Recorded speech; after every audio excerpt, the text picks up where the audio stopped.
ஒரு பெரிய கிராமத்தில் கபிலன் என்பவன் வாழ்ந்தான். அவன் ஒரு சிறிய விவசாயி. அவன் குடும்பம் புறநகரில் இருந்தாலும் அவன் மிகவும் எளிமையான வாழ்க்கையை வாழ்ந்தான். அவனுக்கு ஒரு பெரிதான கனவு இருந்தது, உலகின் பெரிய விவசாயியாக வேண்டும். ஆனால் அவன் ஒரு விவசாயியானதால் அவன் அவ்வப்போது பிறர் உதவியின்றி வாழ்க்கையை நடத்த முடியாதிருக்கின்றான். ஒரு நாள் கபிலன் ஒரு பெரிய வேளாண்மை மாநாட்டில் கலந்து கொள்ள ஆசைப்படுவான். அது தன்னுடைய கனவு புரிய உதவலாம் என்று அவன் நினைத்தான். ஆனால் அவன் மிக எளிமையான விவசாயி.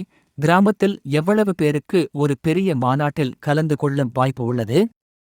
அவன் என்ன செய்யலாம் என்று யோசித்தான். அவன் எந்த வழியையும் இழக்காமல் இக்கனவுகளை தனது மனதில் படுத்தி நகரத்துக்கு புறப்படுவான். அந்த மாநாட்டுக்கு அவன் சென்று மிக உயர்ந்த படிக்கட்டுகளை கடந்த பிறகு அவன் அங்கு பல முக்கிய நபர்களை சந்தித்தான். இதில் அவன் தோல்வி அடைந்தாலும் அதை ஒரு படி மேல் போகும் வாய்ப்பு என்று எண்ணினான். தன்னுடைய கிராமத்தில் கிடைக்கும் விவசாய உபகரணங்களை அதிகரிக்கவும், புதிய முறை பயிர்கள் வளர்க்கவும் பிறரிடமிருந்து சில முக்கிய ஆலோசனைகளை பெற்றுக்கொண்டான். ஒரு சில மாதங்கள் கழித்து கபிலன் தனது தந்தையுடன் சேர்ந்து தன் நிலத்தில் புதிய விதைகளை நடமுடித்து அவன் பார்த்து கொண்டாடியிருக்கும் வேளாண்மையின் தனிப்பட்ட முறையில் அவன் மனதில் உள்ள எதை சாதிக்க விரும்பினாலும் அதை வெற்றி அடைய முடியும் என்று கூறுகிறான். ஒரு காலம் பின்னர் அவன் தொழில் முனைவோராக வளர்ந்தான். அவன் வேலை செய்து கிடைத்த பணத்தினால் தனக்கு உண்டு பொருளாதார நிலை மிகவும் மேம்பட்டது. அவன் அனைத்து விவசாயிகளுக்கும் உதவி செய்ய முடியும் என்று எப்போதும் ஆசைப்படுவான்.